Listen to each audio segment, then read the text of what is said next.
Assalamualaikum warahmatullahi wabarakatuh. Salam sejahtera kepada semuanya. Mudah-mudahan kita semua senantiasa diberikan kesehatan oleh Allah Subhanahu wa taala, juga keberkahan dalam menghadapi kehidupan ini.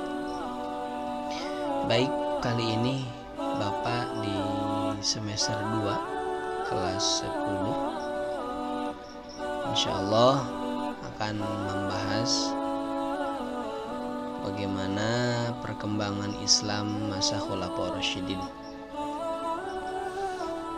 Baik, lanjut. Nah, dua tugas Rasulullah ketika menjadi Rasul, bahwa yang pertama adalah bagaimana Rasulullah menyampaikan risalah Allah kepada umat manusia. Ini tugasnya ya. Risalah itu ya kerasulan, bahwa beliau sebagai Rasul. Yang kedua adalah menjadi imam kaum muslimin yang menyatukan. Gitu. Kedua-duanya ini adalah tugas Rasulullah yang sampai hari ini sebetulnya sudah dilimpahkan kepada para ulama. Gitu. Lanjut. Nah, sebelum melanjutkan kepada bagaimana perkembangan Islam masa Khulafaur Rasyidin, kita meski tahu dulu bagaimana yang dimaksud dengan khalifah. Khalifah itu awalnya dari kata khulafa itu bahasanya itu jamaknya daripada khalifah. Khalifah itu mufrad, khulafa berarti jamaknya, begitu ya. Secara bahasa khalifah itu adalah pemimpin, gitu. Jamaknya khalifah, khulafa, gitu. Kemudian Rasyidin itu berarti arif, bijaksana. Sementara menurut istilah bahwa Khulafaur Rasyidin itu adalah para pemimpin setelah Rasulullah wafat yang memimpin berdasarkan petunjuk Al-Quran dan Sunnah Rasulullah SAW.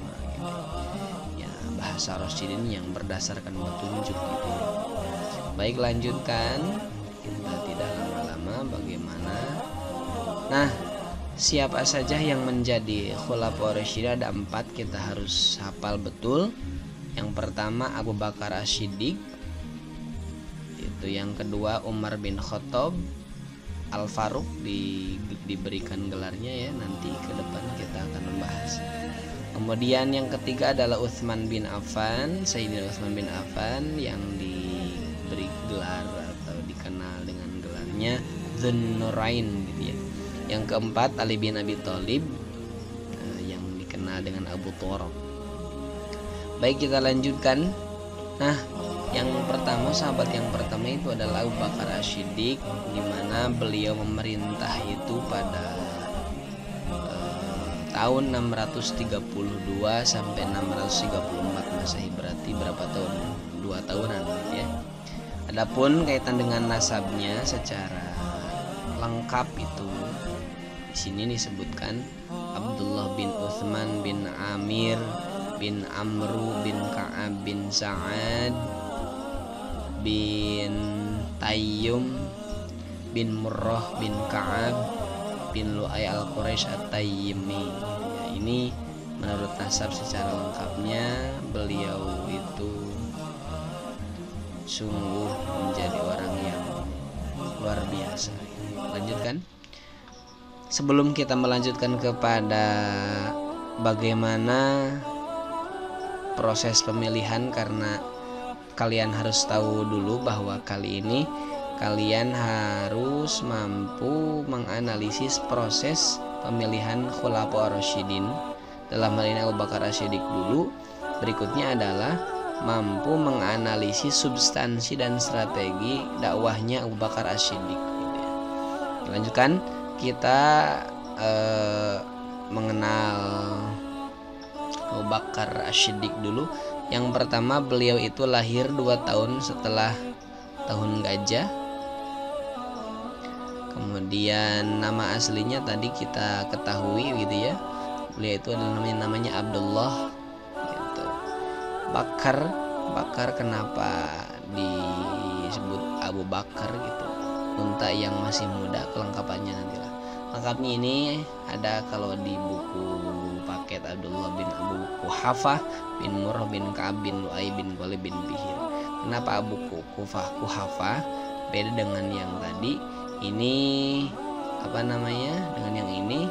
Kalau ini lebih lengkapnya, kalau ini agak disingkat lagi. Abu Quhafah langsung ke bin Murrah gitu ya.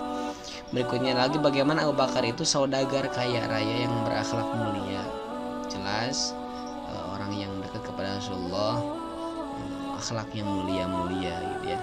Lanjut, Abu Bakar Siddiq selalu ikut serta dalam peperangan membela Islam. Tidak pernah absen beliau, hampir tidak pernah absen dalam peperangan. Luar biasa membela Rasulullah, membela Islam gitu ya.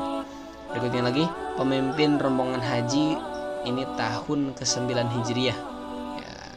Beliau pertama kalinya memimpin rombongan haji kepada ke Mekah pada waktu itu.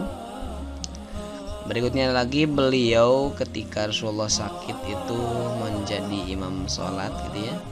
Imam sholat ya, beliau yang pertama diminta untuk menggantikan Rasul ketika sakit menjadi imam sholat. Lanjutkan. Nah, kaitan dengan gelarnya, beliau itu ada 2 gelar kira-kira. Yang pertama itu ada diberi gelar As-Siddiq. Kenapa As-Siddiq diberikan kepada Abu Bakar? Bahwa beliaulah yang pertama kali membenarkan peristiwa Isra Mi'raj pada waktu itu. Karena qala faqad sidqun ya, jika demikian maka Rasul benar.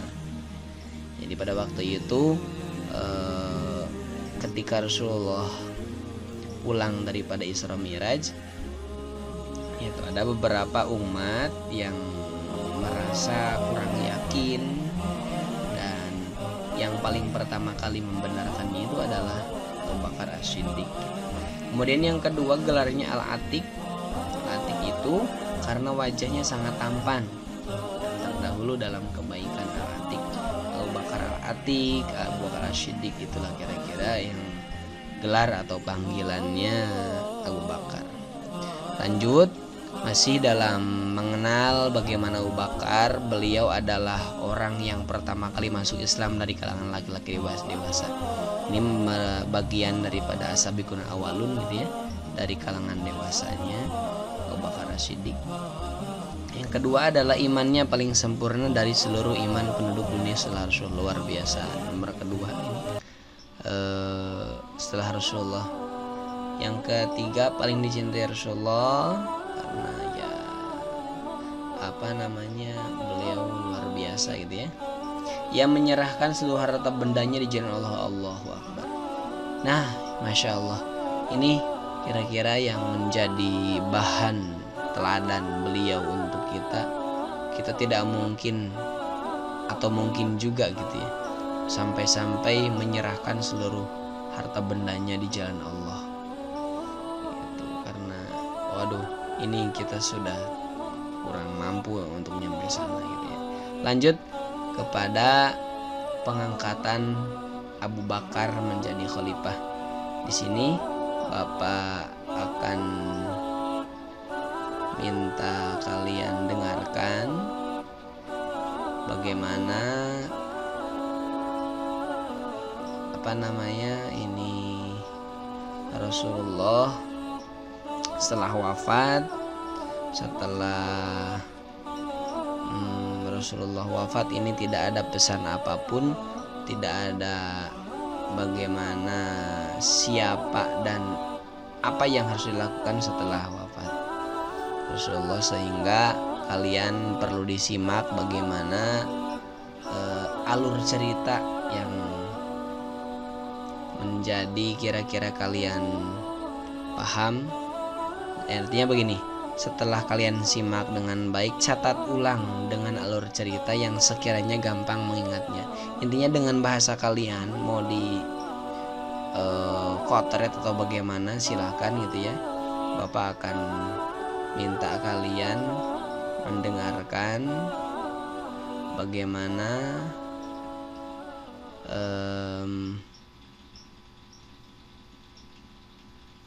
ini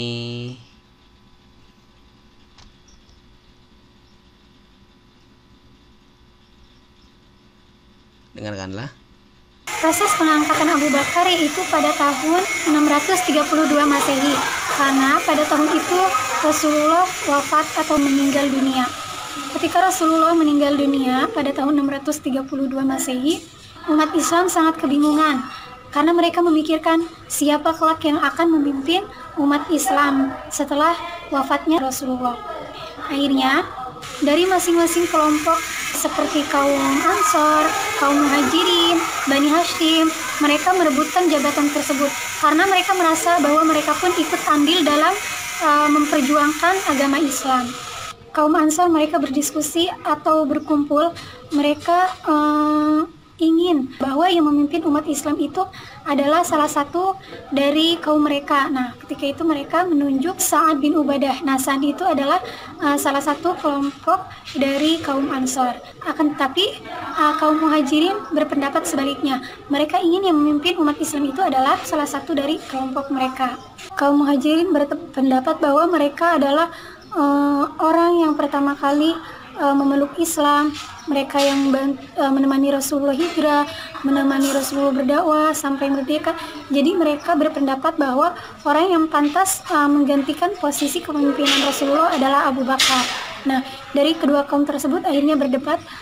Mereka menginginkan kepemimpinan itu dipimpin oleh salah satu dari kaum mereka.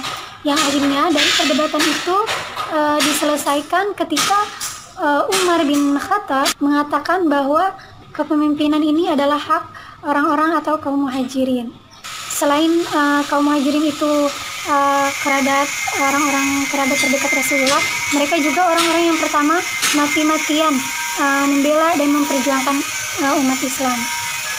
Sampai akhirnya kemudian Umar bin Khattab mengangkat tangan Abu Bakar As-Siddiq yang kemudian dinobatkan sebagai pemimpin umat Islam setelah tiadanya Rasulullah. Umar bin Khattab mengangkat tangan Abu Bakar dan menyatakan baiat kepadanya, dan kemudian diikuti oleh Sa'ad bin Ubadah dan kelompok Ansar lainnya. Yang akhirnya entahlah bahwa Abu Bakar itu adalah yang memimpin umat Islam setelah tiadanya Rasulullah. Kemudian setelah terpilih sebagai kepala kepemimpinan umat Islam, Abu Bakar berpidato sedikit. Beliau menguraikan apa yang akan dilakukannya ke depan sebagai seorang pemimpin. Dan inilah pidato ataupun uraian isi yang disampaikan oleh Abu Bakar kepada kaum umat muslim.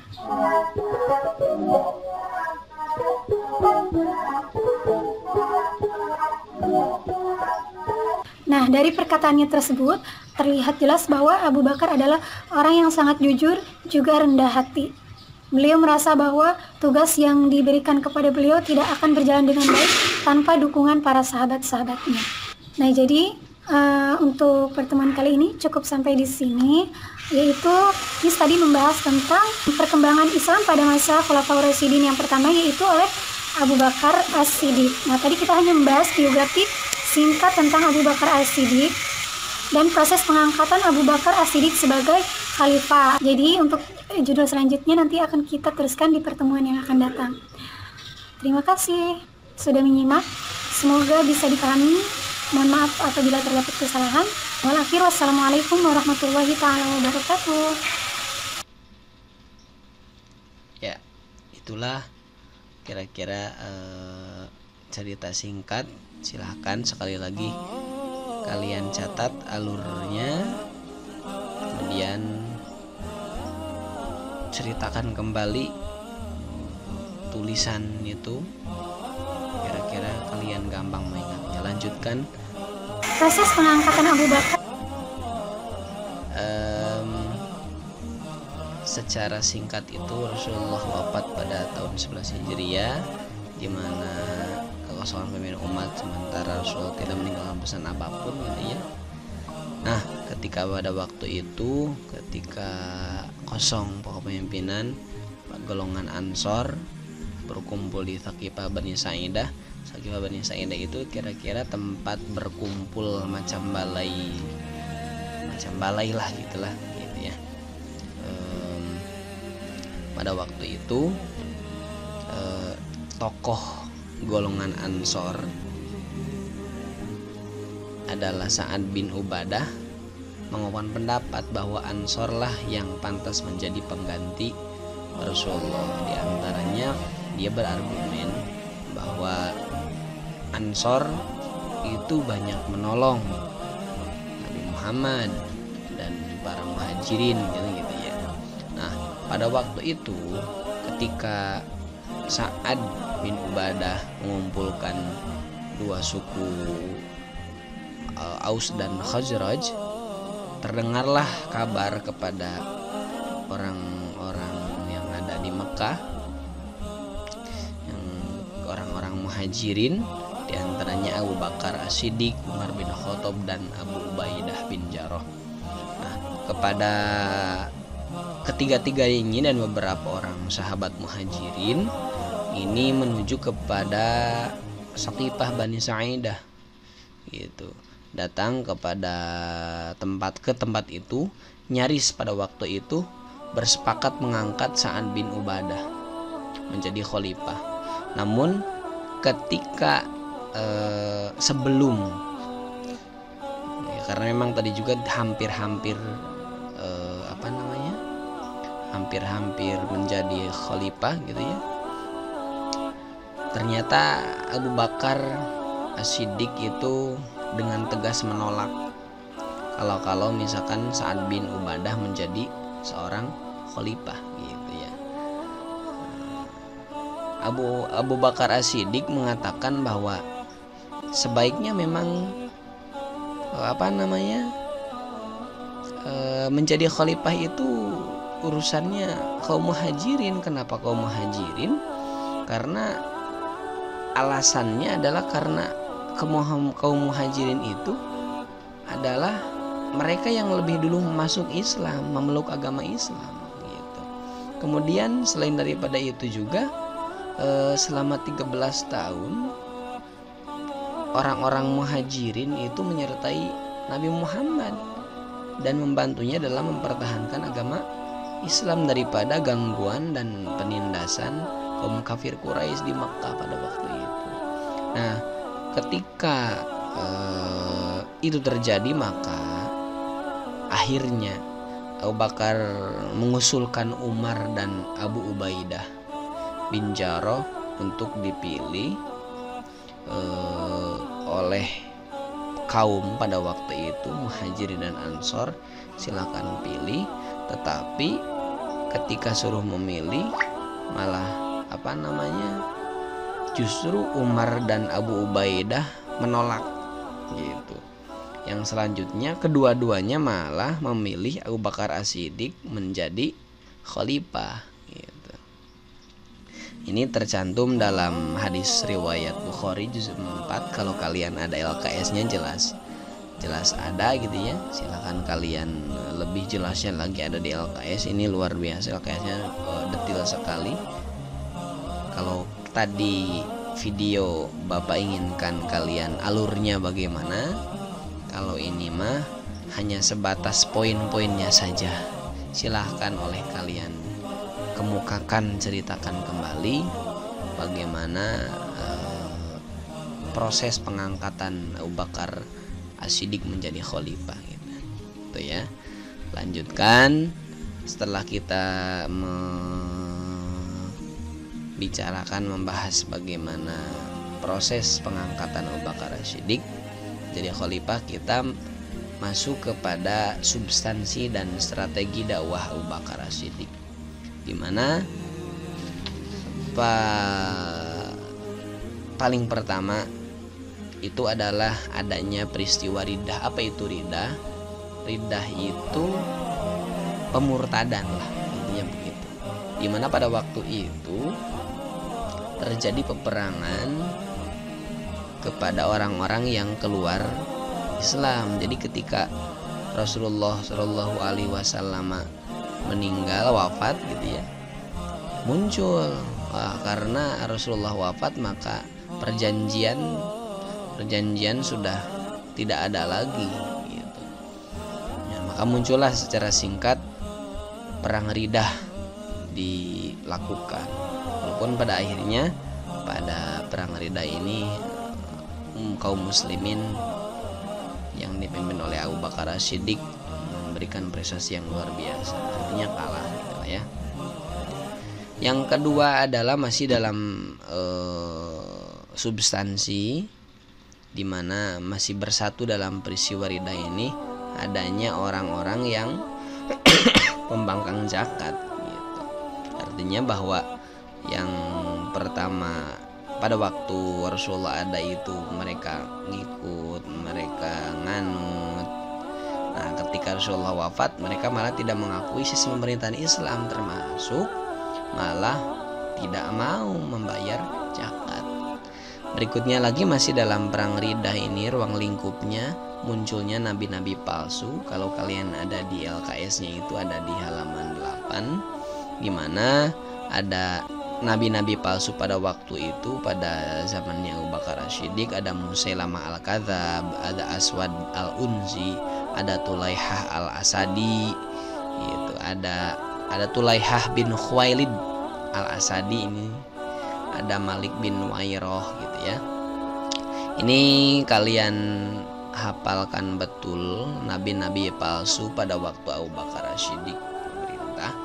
Nah, pada waktunya siapa Musailamah Al-Kadzab, lalu Aswad Al-Unsi, ada Tulaihah bin Khuwailid Al-Asadi, lalu siapa Malik bin Wairah kira-kira, dan termasuk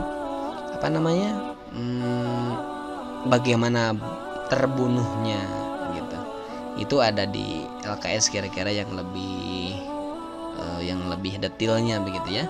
Papa hanya mengukakan poin-poinnya saja. Lanjut. Nah, yang kedua adalah kodifikasi Al-Quran, prestasi Abu Bakar atau substansi dakwah dan strategi ini, mohon maaf. Yang kedua itu adalah kodifikasi Al-Quran. Apa yang namanya kodifikasi? Kodifikasi adalah mengumpulkan. Masalahnya nanti ketika Utsman bin Affan itu ada yang namanya pembukuan. Kalau kodifikasi itu mengumpulkan. Dimana pada waktu itu adalah pada waktu Abu Bakar As-Siddiq memerintah itu, kodifikasi Al-Quran itu memang sangat penting gitu ya. Tetapi Abu Bakar As-Siddiq ini karena tidak pernah ada yang tidak pernah terjadi di masa Rasulullah dalam rangka mengumpulkan Al-Quran, maka ketika Umar bin Khattab mengusulkan untuk mengumpulkan tulisan ini rada ragu, artinya tidak langsung nurut gitu. Kenapa begitu? Karena kata Abu Bakar As-Siddiq, dia mengatakan bahwa ini tidak pernah terjadi di masa Rasulullah. Katakanlah ini bid'ah gitu dia. Ini bid'ah. Tetapi bahasanya enggak tahu pada waktu itu. Umar bin Khattab ini bid'ah hasanah gitu. Kenapa? Karena ini para penghafal Quran sudah tidak ada. Artinya lebih sedikit, berkurang lah gitu. Berkurang, kata Umar bin Khattab ini pada waktu itu ya, pada waktu perang Yamamah. Perang Yamamah itu perang yang terjadi melawan nabi palsu itu, Musailamah Al-Kadzab ini gitu.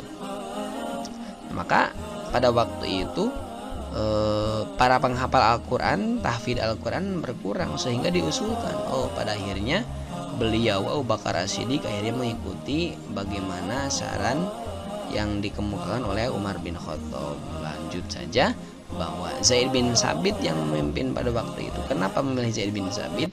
Karena Zaid bin Sabit itu adalah, kalau bahasanya itu apa, sekretaris Rasulullah pada waktu itu, dimana beliau itu selalu menulis ketika wahyu turun gitu ya. Zaid bin Sabit maka memimpinnya gitu ya. Itu kaitan dengan bagaimana substansi tersegi di antara prestasi-prestasi Abu Bakar gitu ya. Nah, pada waktu itu memang banyak sekali yang terjadi bahwa para sahabat ini menulisnya pada waktu itu kan, ada yang ada di kurma, di pelapah kurma, ada yang di batu, ada yang tulang belulang. Ini Zaid bin Sabit ini mengumpulkan mereka penghafal Al-Quran gitu. Ada pula ya di bebatuan gitu ya. Ini sangat luar biasa. Andaikan saja kalau pada waktu itu tidak ada pengumpulan mushaf atau tulisan-tulisan Al-Quran gitu, nanti kesananya Umar bin Khattab lah. Kita terangkan lagi, dimana pada akhirnya proyek besar ini, mushaf terkumpul disimpan di Khalifah Abu Bakar As-Siddiq, sehingga dengan terjadinya kodifikasi Al-Quran, maka mushaf itu, mushaf yang sudah dikodifikasikan, disimpan oleh Hafsah binti Umar, putri Umar bin Khattab, yang juga salah satu istri Nabi. Artinya begini, bahwa ketika selesainya Abu Bakar As-Siddiq menjadi khalifah, wafat kan gitu ya, maka mushaf itu disimpan di Hafsah binti Umar gitu ya. Lanjut kepada masih prestasi atau substansi tadi, yang ketiga adalah perluasan wilayah, di mana perluasan wilayah ini adalah salah satu program Abu Bakar As-Siddiq gitu ya. Nah, adapun kaitan dengan apa saja yang dilakukan, Bapak secara singkat saja, bahwa beliau Abu Bakar As-Siddiq ini mengirimkan ekspedisi, mengirimkan ke perbatasan Syria yang dipimpin oleh Usamah gitu ya.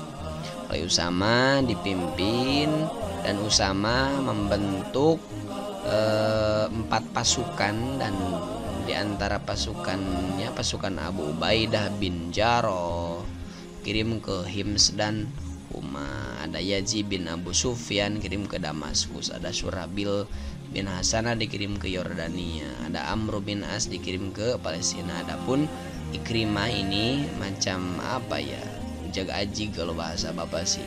Ikrimah bin Abu Jahal ini tugasnya menyokong kalau keempat pasukan